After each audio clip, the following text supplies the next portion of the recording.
kita ulang sedikit. Apa sih etika penggunaan kata generatif? Satu, apa? Transparansi. Kemudian yang kedua, kemudian jadi setelah kita tahu aturan bahwa menggunakan KA itu harus transparan, harus jujur, harus adil atau jangan terlihat diskriminasi. Kemudian yang ketiga, kita harus memperhatikan hak cipta. Kemudian yang terakhir, kita harus peduli dengan keamanan data pribadi.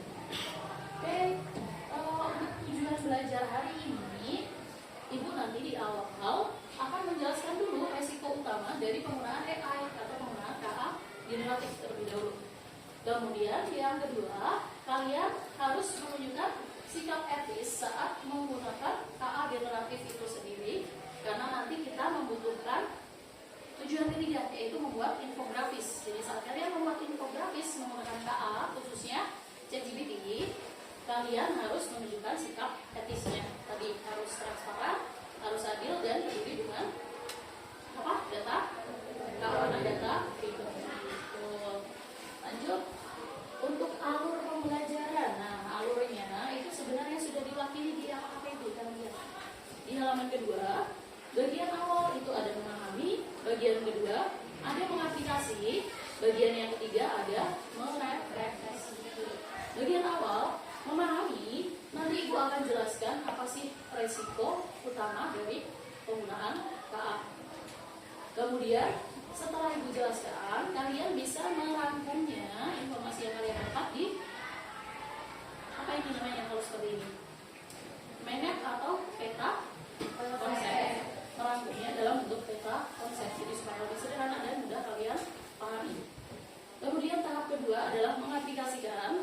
Nanti buat slogan untuk mengkampanyekan apa saja risiko penggunaan KA generatif, dan generate ide atau slogan kalian ke dalam ChatGPT secara visual, karena yang diminta adalah infografis. Terakhir adalah merefleksi. Jadi kita akan mengevaluasi proses pembelajaran hari ini. Hal positif apa yang sudah kalian dapatkan?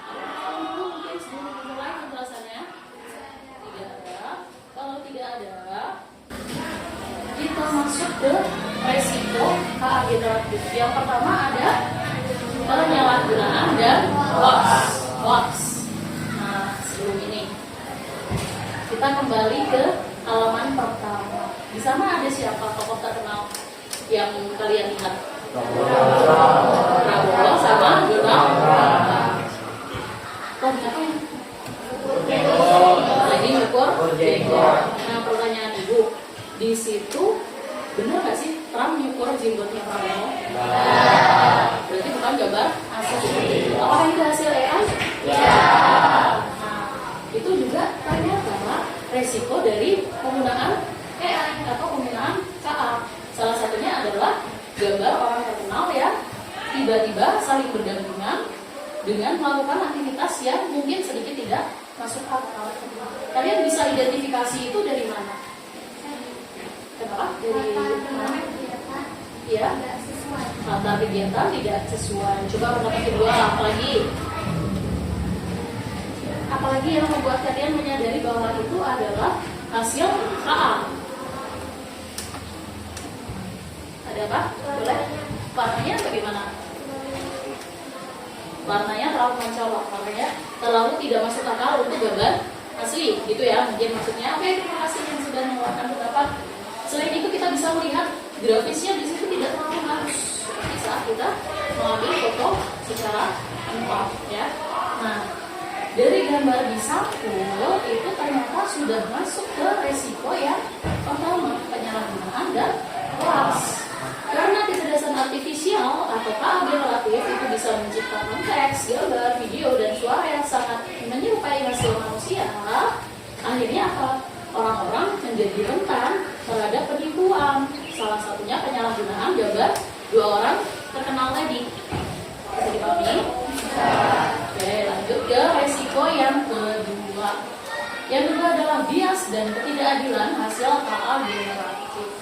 Seperti yang sudah Ibu sampaikan sebelumnya, KA atau AI itu ternyata bekerja hanya berdasarkan data yang kita berikan. Dari mana dia berasal? Dari data yang kita latih. Kalau kita banyak melatih data untuk KA yang kita gunakan, maka semakin kecil bias atau ketidakseimbangan data yang diterima oleh KA generatif. Maka lebih sedikit kemungkinan adanya ketidakadilan hasil dari KA generatif. Contoh, misal kita terbiasa melihat atau memberikan data-data gambar orang berkulit putih di ChatGPT. Ternyata ketika kita lihat atau kita berikan data berupa gambar orang berkulit hitam, ChatGPT itu menolak karena ChatGPT sudah bias, tidak terbiasa dengan hasil atau tidak terbiasa dengan data yang sudah kita berikan. Begitu ya. Lanjut ke resiko berikutnya, masalah privasi dan keamanan data pengguna. Nah, ini sudah kita bahas sedikit saat kita menggunakan saat kita membahas mengenai etika penggunaan KA generatif. Kita harus peduli masalah privasi dan keamanan data pribadi kita.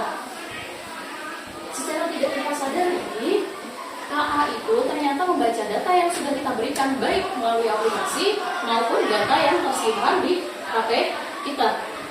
Kalau HP kita terlalu banyak menyimpan data pribadi atau kalau kita terlalu banyak membuka informasi pribadi kita di ChatGPT, maka ChatGPT itu punya peluang memberikan data yang kita berikan untuk disampaikan ke orang lain.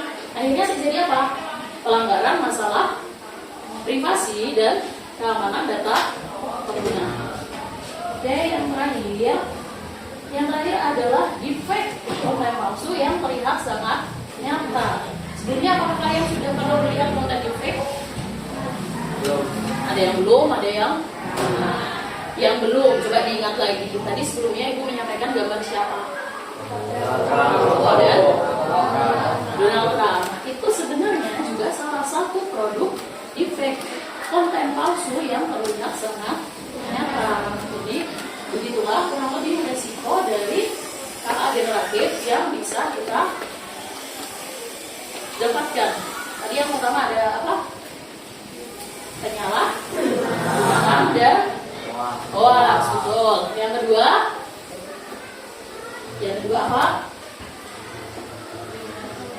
Bias dan ketidakadilan KA generatif.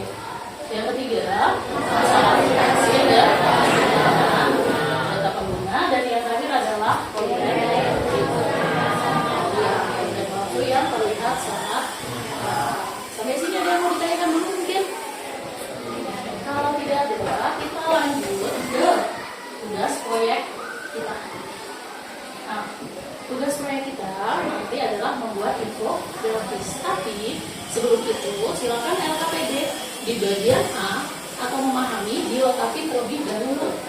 Kalian membuat rangkuman yang sudah Ibu pelajari, Ibu sampaikan tadi menjadi sebuah mind map, menjadi sebuah peta konsep untuk kita lihat bersama-sama sudah sejauh apa pengetahuan yang kalian dapatkan dari pemaparan yang Ibu sampaikan. Oke, silakan bisa diisi dulu mind map-nya. Ibu beri waktu 5 menit saja.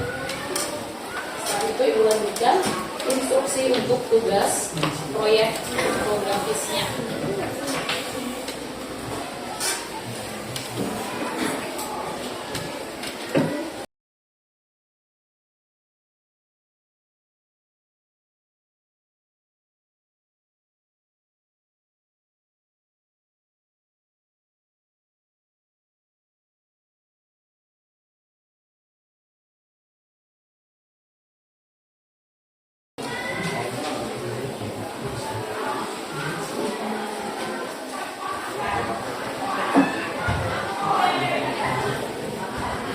Kalian bisa memanfaatkan perangkat yang sudah kalian gunakan, yang sudah kalian bawa, maksud itu HP kalian untuk searching atau browsing melengkapi peta konsepnya. Tapi tolong seperti pesan ibu biasanya jangan gunakan bahasa yang apa adanya dari Google atau dari AI yang kalian tanyain. Jadi biar kalian lebih paham, lebih bermakna pembelajarannya.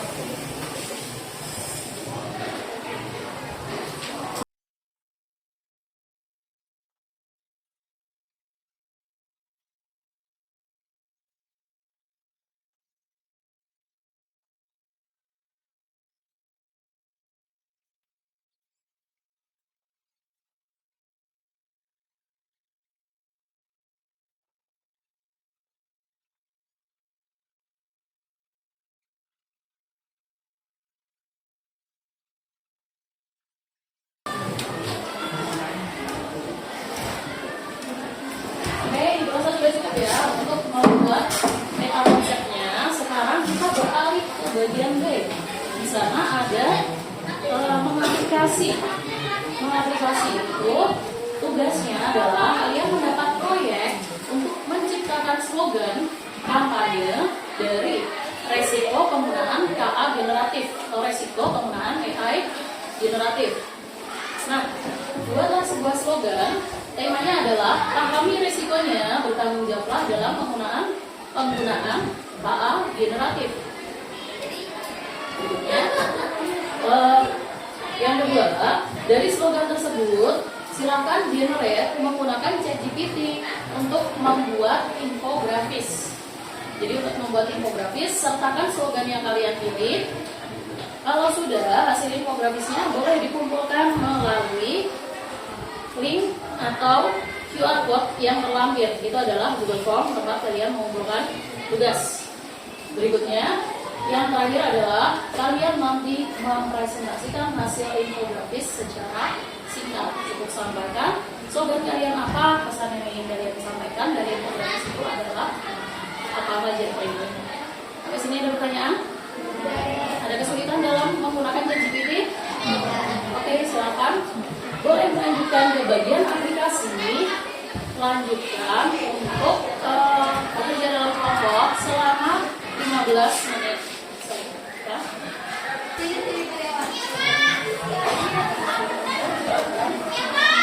Kalau ada yang ide,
yang generate dari slogannya, jangan lupa minta ChatGPT itu menampilkan hasil dalam bentuk visual ya.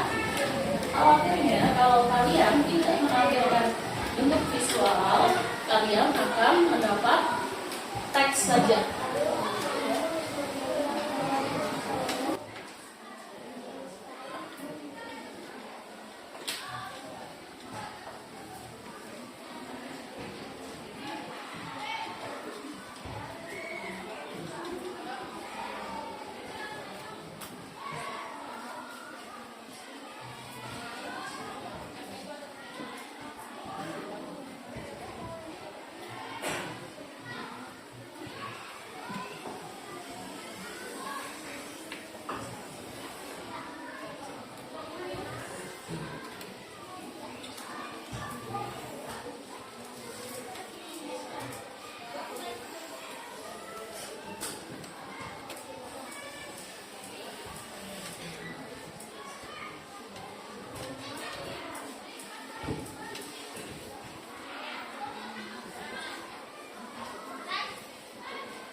Coba perwakilan dulu, Bunga dan Aswara, mana dulu ya, pengen presentasi? Boleh, silakan Aswara, kita buka dulu hasilnya.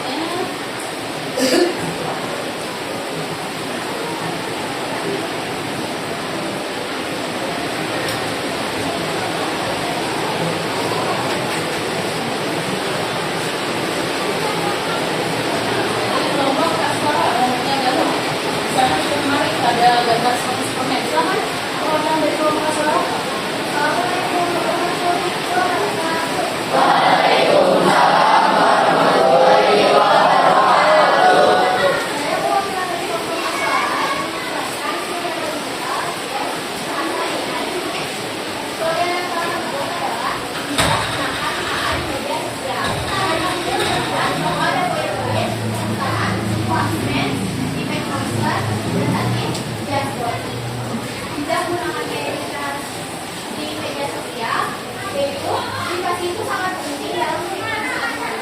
Terima kasih untuk kelompok Aswara, boleh kelasnya.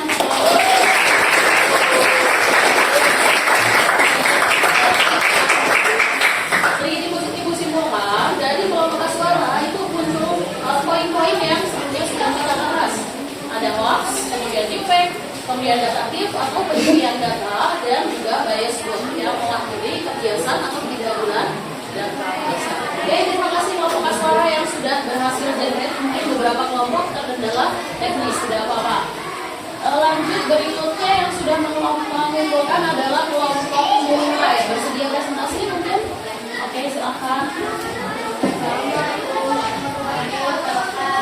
Waalaikumsalam warahmatullahi wabarakatuh.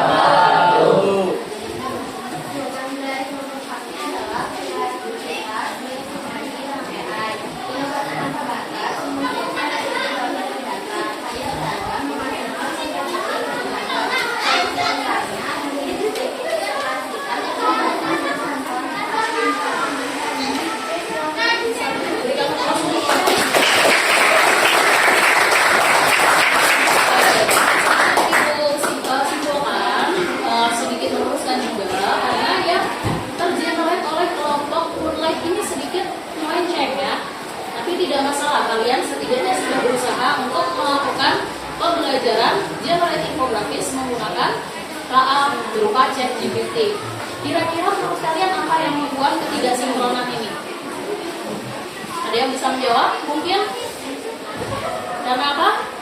Karena penulisan prompt atau perintahnya yang kurang lengkap. Jadi kedepannya silakan ketika membuat karya menggunakan ChatGPT, tuliskan prompt-nya atau instruksinya secara lengkap. Oke, terima kasih untuk kelompok Turlight dan Aswara yang sudah menyampaikan hasil dari proyek kelompok.